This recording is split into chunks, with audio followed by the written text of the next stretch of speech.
दोस्तों, किसी के भी मन की बातें जानने के लिए 3 तरीके होते हैं, लेकिन इन तीनों तरीकों को समझना अति आवश्यक है। यदि आप इन तीनों तरीकों को समझ लेते हैं, तो आप किसी के भी मन की बातें बड़ी ही आसानी से जान सकते हैं, समझ सकते हैं। तो चलिए, इसे एक कहानी के माध्यम से समझते हैं कि किस तरह से आप दूसरों की मन की बातें जान सकते हैं, समझ सकते हैं। बहुत समय पहले की बात है। एक छोटा सा गांव था। उस गांव में 2 भाई रहा करते थे। बड़ा भाई अंधा था, जिसके कारण वो हमेशा घर पर ही बैठा रहता था, और छोटा भाई खेती किया करता था। लेकिन खेतों में अधिक जानवर आने से पूरी फसलें नष्ट हो जाती थीं, जिस कारण छोटा भाई बहुत परेशान हो चुका था। तभी उसे एक तरकीब सूझी। एक दिन उसने सोचा, खेतों में से इन जानवरों को भगाने के लिए क्यों ना मैं अपने बड़े भाई की मदद लूं। वैसे भी बड़े भैया अंधे अगर वह खेत में बैठे रहेंगे और जानवरों की आहट आने पर वह उन्हें जोर से चिल्लाकर भगा सकते हैं, जिससे हमारी फसलें बच सकती हैं। इसलिए उन्हें मैं खेत में बिठा देता हूँ। ये सब सोच विचार करने के बाद उसने अपने खेत में ही एक छोटी सी झोपड़ी तैयार की और अपने अंधे भाई को उस खेत में बैठा दिया और उनसे कहा, भैया, यदि कोई जानवर की आहट आपको सुनाई दे तो आप जोर जोर से चिल्लाना। यह सुनकर वह जानवर यहाँ से भाग जाएंगे और हमारी फसलें नष्ट होने से बच जाएगी। बड़ा भाई अपने छोटे भाई की बात मान लेता है और वो उस दिन से खेत में ही रहना शुरू कर देता है। जब भी किसी जानवर की आहट उसे सुनाई देती तो वो तुरंत जोर जोर से चिल्लाना शुरू कर देता, जिससे वह जानवर उसके खेतों से भाग जाते। ऐसा करते करते कई दिन बीत चुके थे। तभी एक दिन उसके खेत में एक हिरण भागता हुआ था और वह खेत के बांध को तोड़कर वहां से भाग गया। लेकिन उसी हिरण का पीछा करते हुए एक राजा भी उस खेत में आ पहुंचा। तभी राजा की नजर उस अंधे भाई पर पड़ती है। राजा उस व्यक्ति से कहता है, देखो, मैं यहाँ पर एक जानवर का पीछा करते हुए आया हूँ। क्या तुमने उस जानवर को यहाँ पर देखा है? इस पर वो व्यक्ति कहता है, हे राजन, मैं तो अंधा हूँ। मैं भला किसी जानवर को कैसे देख सकता हूँ? लेकिन मैं आपको इतना जरूर बता सकता हूँ कि जो जानवर मेरे खेतों से होकर भागा है वह आपके लायक नहीं है। आप उसके पीछे अपना समय यूं ही व्यस्त कर रहे हैं। राजा उस अंधे व्यक्ति की बात सुनकर बड़ा अचरज में पड़ गया। वो ये सोचने लगा कि आखिर यह तो अंधा है, फिर इसे कैसे पता कि जिसे हिरण को मैं तलाश रहा हूं वह हिरण मेरे लायक है ही नहीं। यह अंधा व्यक्ति मुझे कैसे बता सकता है? तभी राजा उस अंधे व्यक्ति से कहता है, कहीं तुम मुझसे झूठ तो नहीं कह रहे हैं? एक तरफ तुम ये कहते हो कि तुम अंधे हो और दूसरी तरफ तुम ये भी कह रहे हो कि जो जानवर यहां से भागा है वो मेरे लायक नहीं है। इस पर वो अंधा व्यक्ति कहता है राजन, जिसे आप एक हिरण समझ रहे हैं, असल में वह एक हिरण नहीं है, बल्कि एक हिरणी है, और वह भी गर्भवती है। और जहां तक मुझे ज्ञान है, मैंने कभी किसी राजा को किसी गर्भवती हिरणी का शिकार करते हुए नहीं सुना है। और इसी कारण मैं आपसे ये कह रहा हूं कि वो आपके लायक नहीं है। आप उसके पीछे अपना समय व्यर्थ ना करें। यह सुनकर राजा और भी अचरज में पड़ गया। वो ये सोचने लगा कि आखिर ये अंधा आदमी ये कैसे जान सकता है कि वो हिरणी है और गर्भवती हैं। राजा कुछ देर सोच विचार करने के बाद अपने सेनापति से कहता है, सेनापति जी, मुझे वो जानवर जिंदा चाहिए, क्योंकि मुझे यह पता करना है क्या वो हिरणी है और क्या वह गर्भवती है। क्योंकि यह अंधा आदमी बहुत विश्वास के साथ कह रहा है और मुझे इस बात की पुष्टि करनी है। यदि वह हिरणी हुई और गर्भवती हुई तो वह हमारे शिकार के लायक नहीं है, क्योंकि हम तो एक हिरण का पीछा कर रहे थे। इसलिए जाओ और पता करो कि क्या वो हिरणी है। सेनापति राजा से आज्ञा लेकर आगे की ओर बढ़ चलता है और कुछ देर बाद जब वह वापस लौट कर आता है तो वह राजा को कहता है राजन, इस अंधे आदमी ने जो भी बातें कही हैं वो बिल्कुल सही है। वो एक हिरणी ही है और वह गर्भवती भी है। यह सुनकर राजा आश्चर्यचकित रह गया। उसे समझ नहीं आ रहा था कि आखिर अंधा आदमी कैसे पता कर सकता है कि वह जानवर एक हिरणी है और तो और वह गर्भवती है। भला एक अंधा आदमी यह कैसे देख सकता है, यह कैसे जान सकता है? आखिर इससे यह कैसे पता चला? ऐसे कई सारे प्रश्न अब राजा के मन में उमड़ने लगे। अब राजा ने यह ठान लिया था कि मुझे इस बात की तह तक पहुंचना ही है कि आखिर ये अंधा आदमी कैसे जानता है कि वह जानवर एक हिरणी है। ये सोचकर राजा उस अंधे आदमी के पास जाता है और उस अंधे आदमी से कहता है, देखो, मैं ये तो नहीं जानता कि तुम सचमुच अंधे हो या नहीं, लेकिन मैं तुमसे एक बात जानने आया हूं। क्या तुम मेरे प्रश्न का सही सही जवाब दोगे? इस पर अंधा व्यक्ति कहता है, हे राजन, आप जो कुछ पूछना चाहते हैं मुझसे पूछ सकते हैं। मैं आपको बिल्कुल सच सच जवाब दूंगा। इस पर राजा कहता है, देखो, एक तो तुम कहते हो कि तुम अंधे हो और दूसरी तरफ तुमने यह बता दिया कि जिस जानवर का पीछा मैं कर रहा हूं वह एक हिरणी है, और तो और वह गर्भवती भी है। आखिर तुम्हें यह कैसे पता चला? तुम्हारे खेत में और भी तो जानवर आते होंगे, और भी तो जानवर यहां से गुजरते होंगे। फिर तुमने ये कैसे अंदाजा लगाया? तभी वह अंधा व्यक्ति राजा से कहता है, हे राजन, आप जिस हिरणी का पीछा कर रहे थे, वहीं हिरणी जब मेरे खेत में आई, उसकी रफ्तार और उसके भागने की आहट से मुझे यह एहसास हो चुका था कि यह एक हिरणी है और मेरे खेत की जो बांध है वह बहुत छोटी है। उसकी ऊंचाई ज्यादा नहीं है। यदि कोई हिरण होता तो उस बांध को बड़ी आसानी से लांघ जाता, लेकिन वह हिरणी इस बांध को तोड़कर भागी है, और यदि वह इस बांध को छलांग लगाकर पार करने का प्रयास करती तो इससे उसके बच्चे को खतरा होता, और इसी बात से मैंने ये पता लगा लिया कि वह गर्भवती है। इस कारण वह ज्यादा ऊंची छलांग लगाकर मेरे खेत की बांध को तोड़ते हुए भाग गए। इस पर राजा के मन में एक और प्रश्न उठा। राजा ने कहा, किंतु तुम्हें कैसे पता चला कि वह एक हिरणी ही है? और भी तो कोई जानवर यहां पर आ सकते हैं। इस पर वह अंधा व्यक्ति कहता है राजन, मैं पूरा दिन सुबह शाम यहीं पर बैठा रहता हूं और मेरी सुनने की शक्ति बहुत तेज है। मैं ये बाप जाता हूं कि कौन सा जानवर मेरे खेत में आया है, और उसी के आधार पर मैं जोर जोर से चिल्लाता हूं ताकि वो मेरे खेत से भाग जाए और मेरे खेत की फसलों को नष्ट न कर पाए। राजा उस अंधे आदमी का यह जवाब सुनकर पूरी तरह से संतुष्ट हो चुका था। वह मन ही मन यह सोच रहा था कि आदमी भले ही अंधा हो, लेकिन यह तो बड़ा ज्ञानी मालूम पड़ता है। इस आदमी से कुछ ना कुछ तो काम निकलवाना ही चाहिए। ये विचार लिए हुए राजा वहां से वापस अपने महल की ओर लौट जाता है। राजमहल पहुंचते ही राजा उस अंधे व्यक्ति से कहता है, आप तो बड़े ज्ञानी व्यक्ति हैं, आपको किसी भी बात का पता बड़ी आसानी से चल जाता है। आज मैंने आपको यहाँ पर इसलिए बुलाया है क्योंकि मैं आपसे ये जानना चाहता हूँ कि मेरी पत्नी पतिव्रता है या नहीं। इस पर वो अंधा व्यक्ति कहता है राजन, ये कैसा प्रश्न हुआ? इस पर राजा कहता है, मैंने आपसे बिल्कुल उचित प्रश्न इन किया है, मुझे इस प्रश्न का उत्तर दीजिए। इस पर वो अंधा व्यक्ति कहता है, हे राजन, ये सारी बातें जाने दीजिए। आपकी शादी को इतने साल बीत चुके हैं और अब आप ये बात क्यों जानना चाहते हैं? आपके मन में ऐसे प्रश्न क्यों उठ रहे हैं? इस पर राजा जिद करते हुए कहता है, देखिए, आपको मुझे इस प्रश्न का उत्तर तो देना ही होगा। यदि आप मुझे इस प्रश्न का उत्तर नहीं देंगे तो मैं आपको मृत्यु दंड दे दूंगा। राजा के मुख से यह बात सुनकर वह अंधा व्यक्ति कहता है राजन, यदि आप इस प्रश्न का उत्तर चाहते हैं तो उसके लिए आपको मेरा एक काम करना होगा। राजा कहता है, बोलो, मुझे क्या काम करना होगा? इस पर व्यक्ति कहता है, इसके लिए आपकी पत्नी को मेरे साथ कमरे में अकेले छोड़ना होगा। उस अंधे व्यक्ति की यह बात सुनकर राजा पहले तो क्रोधित हो जाता है, लेकिन फिर कुछ सोच विचार करने के बाद वह उस व्यक्ति की बात मान लेता है और अपने सेनापति को आदेश देता है, सेनापति जी, इस व्यक्ति को और मेरी पत्नी को एक कमरे में कुछ देर के लिए अकेला छोड़ दें। सेनापति बिल्कुल वैसा ही करता है। अब राजा की पत्नी और अंधा आदमी एक कमरे में बंद हो चुके होते हैं। तभी वो अंधा आदमी राजा की पत्नी से कहता है, मुझे आपको छूना है। इस बात पर रानी अत्यधिक क्रोधित हो जाती है और उस अंधे आदमी को वो पकड़ पकड़ कर पीटने लगती है, कभी हाथों से तो कभी लातों से तो कभी पटक पटक कर। इस तरह से उन्होंने उस अंधे आदमी की खूब पिटाई की। उसके बाद किसी तरह से वह अंधा आदमी अपनी जान बचाकर वहां से भाग निकलता है और वह राजा के पास पहुंचता है और वह राजा से कहता है, हे राजन, आपकी पत्नी पतिव्रता नहीं है।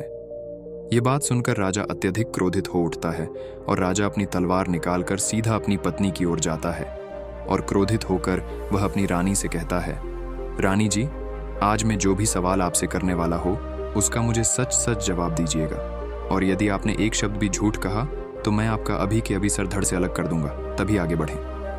राजा कहता है, मुझे बताइए, क्या आप पतिव्रता हैं या नहीं? इस पर रानी कहती है, हे राजन, आप भले ही मुझे जान से मरवा दीजिए, लेकिन मैं पतिव्रता नहीं हूं। राजा यह बात सुनकर बहुत खुश हुआ क्योंकि उस अंधे आदमी ने जो भी कहा था वह बिल्कुल सच था। यह बात सुनकर तुरंत ही राजा उस आदमी के पास पहुंचता है और आकर उस अंधे आदमी से कहता है, तुम्हें कैसे पता चला कि मेरी पत्नी पतिव्रता नहीं है? इस पर वह अंधा आदमी कहता है, हे राजन, बड़ी सीधी सी बात है। मैंने तो आपकी पत्नी से बस इतना ही कहा था कि मुझे आपको छूना है, और इस बात पर वह इतना क्रोधित हो उठी कि उन्होंने गुस्से में आकर मुझे लात घूंसों से पीटना शुरू कर दिया। और भला कोई औरत किसी और मर्द को कैसे छू सकती है? लेकिन उन्होंने ना आप देखा न ताव, बस लात घूंसे मुझ पर बरसाने शुरू कर दिए। वह भी तो एक छूना ही हुआ, और एक पतिव्रता नारी कभी भी पराये मर्द को नहीं छूती। जब मैंने उसे छूने के लिए कहा था तो वह उस वक्त मुझे मना कर सकती थी, लेकिन उन्होंने तो मुझे पीटना शुरू कर दिया और देखते ही देखते उन्होंने मेरे पूरे शरीर को छू लिया। अब आप ही बताइए, ऐसी स्त्री भला पतिव्रता कैसे हो सकती है? इस पर राजा कहता है, तुम तो बड़े ज्ञानी मालूम पड़ते हो। अच्छा ठीक है, चलो तुम मेरे एक प्रश्न का और जवाब दो। यदि तुमने मुझे इस प्रश्न का सही सही जवाब दे दिया तो मैं तुम्हें यहां से जाने दूंगा। आगे राजा उस अंधे आदमी से कहता है कि तुम मुझे ये बताओ, क्या मैं सच में अपने पिताजी का ही बेटा हूं या फिर किसी और का? इस पर वह अंधा भी कहता है, हे राजन, इस बात से आपका क्या लेना देना? आप किसी की भी औलाद हों, आखिर आप हैं तो इस राज्य के राजा, इसलिए इस प्रश्न को जाने दीजिए। लेकिन राजा कहता है, नहीं नहीं, मुझे इस प्रश्न का सही सही जवाब चाहिए, अन्यथा यह प्रश्न मुझे हमेशा परेशान करता रहेगा। इसलिए मैं इसका सही सही जवाब जानना चाहता। यदि तुम इसका सही सही जवाब दे देते हो तो तुम यहां से जा सकते हो, मैं तुम्हें नहीं रोकूंगा। इस पर वह अंधा आदमी कहता है राजन, इसके लिए तो मुझे आपके माँ के पास भी जाने की कोई आवश्यकता नहीं है। मैं आपको अभी अभी यह बता सकता हूँ कि आप किसकी औलाद हैं, लेकिन उससे पहले मैं चाहता हूँ कि आप मुझसे एक वादा करें कि आप मुझ पर क्रोध नहीं करेंगे। राजन ने कहा, मैं तुमसे वादा करता हूँ, मैं तुम पर क्रोध नहीं करूंगा। इसके बाद वह अंधा आदमी राजा से कहता है राजन, आप हैं तो अपने ही पिता के पुत्र, लेकिन आप पर एक कंजूस सेठ की छाया पड़ी हुई है। यह सुन राजा बहुत क्रोधित हो उठा और वह तुरंत तलवार निकालकर अपनी माँ के पास जा पहुंचा। वह वहां पर पहुंचने के बाद अपनी माँ से कहता है, माँ, मुझे सच सच बताइए, क्या मैं अपने ही पिता का पुत्र हूं या नहीं? यदि आपने मुझे सही सही नहीं बताया तो वह यहीं पर अपने प्राण त्याग दूंगा। मुझे बताओ क्या सच है? इस पर उस राजा की माँ कहती, बेटा, तू है तो अपने ही पिता का पुत्र, लेकिन तुम्हारे ऊपर एक कंजूस सेठ की छाया पड़ी हुई है। जब मैं एक बार नहाने के बाद अपना मुंह आईने में देख रही थी, तभी उस कांच के पीछे मुझे एक कंजूस सेठ नजर आता है और उसी की छाया तुम पर पड़ चुकी है। ये सुन राजा बहुत खुश हो जाता है और वह तुरंत दौड़ा दौड़ा वापस उस अंधे आदमी के पास पहुंचता है और उस अंधे आदमी से कहता है, तुम्हें यह कैसे पता चला कि मुझ पर एक कंजूस सेठ की छाया पड़ी हुई है? इस पर वह आदमी कहता है, हे राजन, आपने मुझसे कई सारे सवाल पूछे जिनका जवाब मैंने आपको सही सही दिया है। यदि कोई और राजा होता तो मुझे इसके बदले में ढेरों सारे इनाम मिल चुके होते, लेकिन अब तक आपने एक फुटी कौड़ी तक नहीं दी है। इस बात से ही मैंने अंदाजा लगा लिया था कि आप बहुत कंजूस हो। यह बात सुनकर राजा जोर जोर से हंसने लगा और कहता है कि आप जो भी मांगेंगे वह मैं आपको अवश्य दूंगा, लेकिन मुझे यह बताओ कि तुम्हें कैसे पता चल जाता है कि कौन सी बात सही है और कौन सी गलत? तुम किसी भी बात का इतना सटीक और सही जवाब कैसे दे पाते हो? इस पर वह अंधा आदमी कहता है राजन, मैं तो वैसे ही अंधा हूं। यदि मेरी आंखें होती तो मैं किसी की भी मन की बातें बड़ी सरलता से जान लेता। मन की एक भाषा होती है और यह भाषा मनुष्य के शरीर के व्यवहार के रूप में देखी जा सकती है। उसकी आंखों से, उसके होठों से, उसके काम करने के तरीके से, उसकी क्रियाओं से पता किया जा सकता है कि उसके मन में क्या चल रहा है। उसके आधार पर हम किसी के भी मन की बातें जान सकते हैं, लेकिन मैं तो अंधा हूं, मैं देख नहीं सकता, इसलिए मैं क्रियाओं से देखता हूं। यदि मुझे कोई बात जाननी हो तो अगले आदमी को कुछ काम देना पड़ता है, जिस पर वह व्यक्ति किस प्रकार काम करता है, किस तरीके से इस काम को करता है, उसके आधार पर ही मैं यह पता कर पाता हूं कि उसके मन में क्या चल रहा है। तभी वह राजा कहता है, तो क्या इसका अर्थ यह हुआ कि मैं भी किसी के मन की बातें जान सकता हूं? इस पर वह अंधा आदमी कहता है राजन, अवश्य आप भी किसी भी व्यक्ति के मन की बात जान सकते हैं, किंतु उससे पहले आपको अपने ऊपर काम करना होगा, और वह काम है अपने मन को शांत कर, अपने मन को वर्तमान में लाना, जिसके लिए मैं आज आपको 3 तरीके बताने वाला, और ये तीनों ही तरीके बड़े ही आसान और सरल है। किंतु हे राजन, उससे पहले आपको एक काम करना होगा, अपने मन को एकाग्र करना हो। जब हम अपने मन को एकाग्र करते हैं, अपने मन को वर्तमान में लाते हैं, तो हम दूसरे के मन की बात जान सकते हैं। क्योंकि वह आदमी अभी भी अपने मन में वर्तमान में ही सोच रहा है और हमें भी मन को वर्तमान में ही लाना होगा। तभी हम उसके मन की बातें जान सकते हैं। यदि हम अतीत में हुई घटनाओं के बारे में सोच रहे हैं तो वह जो अगला आदमी वर्तमान में सोच रहा है, वर्तमान में अपने मन में बात कर रहा है, वह हम कैसे जान पाएंगे? क्योंकि हम तो अतीत की घटनाओं में डूबे हुए हैं। इसलिए किसी के भी मन की बात जानने के लिए सबसे पहले हमें हमारे मन को एकाग्र करना होगा, उसे वर्तमान में लाना होगा। आगे वह व्यक्ति राजा से कहता है राजन, जो 3 तरीके मैं आपको बताने वाला हूं, इन 3 तरीकों से बड़ी आसानी से किसी के भी मन की बातें जान सकते हैं। उसके बाद वह अंधा आदमी राजा से कहता है, हे राजन, जो सबसे पहला तरीका है वह है आंखों पर ध्यान देना। किसी व्यक्ति से बात करते वक्त उसकी आंखों में देखना, उसकी आंखों पर ध्यान देना जो सबसे ज्यादा जरूरी है, क्योंकि आंखें बोलती नहीं पर बहुत कुछ कह जाती है। यदि हम किसी व्यक्ति की आंखों के इशारों को समझना सीख जाए, हम यह जान पाएंगे कि व्यक्ति के दिमाग में क्या चल रहा है, वो क्या सोच रहा और अभी वह क्या करने वाला। मेरे पास आंखें नहीं, लेकिन मैंने अपने गुरु से यह विद्या सीखी है, क्योंकि बहुत सालों पहले मेरे पास आंखें थीं और मैं उस वक्त लोगों के मन की बातें केवल उनकी आंखों से ही जान लेता था। इसलिए यदि आप भी दूसरों की मन की बातें जानना चाहते हैं तो आपको भी उनकी आंखों पर गौर करना चाहिए, जैसे कि उनका आकार कैसा है, वह कब, कहां और किधर देख रहे हैं। यदि उसकी आंखें यहां वहां घूम रही हैं, जब आप उससे बातें कर रहे हैं तो वहां वह इधर उधर मोड़ रहा है, कभी ऊपर तो कभी नीचे या कभी आसपास, या फिर उसकी आंखें खुश नजर आ रही हैं या फिर आंखें निराश नजर आ रही हैं, जैसे कि चोर होता है उसकी आंखों में। जब हम देखते हैं तो हमें यह पता चलता है कि अगले आदमी ने कोई गलती की है। ठीक उसी प्रकार जब हम किसी चालाक व्यक्ति की आंखों में देखते हैं तो आपको पता चलेगा कि उसकी आंखों में एक भाषा होती है। एक बहुत ही सीधा और आसान तरीका होता है। यदि आपको यह पता लगाना है कि सामने वाला व्यक्ति आपसे झूठ कह रहा है या फिर सही, तो आपको उसकी आंखों पर ध्यान देना अति आवश्यक है। यदि आपसे बात करते वक्त वह व्यक्ति अपनी आंखें यहां वहां घुमा रहा है, ऊपर नीचे, इधर उधर, दाएं बाएं, हर जगह देख रहा है, तो इसका अर्थ यह हुआ कि वह उस बात से निकलने का कोई रास्ता ढूंढ रहा है और कोई झूठ बना रहा है। यदि सामने वाला व्यक्ति आपसे कुछ झूठ कहने का प्रयास कर रहा है तो वह आपसे नजर नहीं मिलाएगा।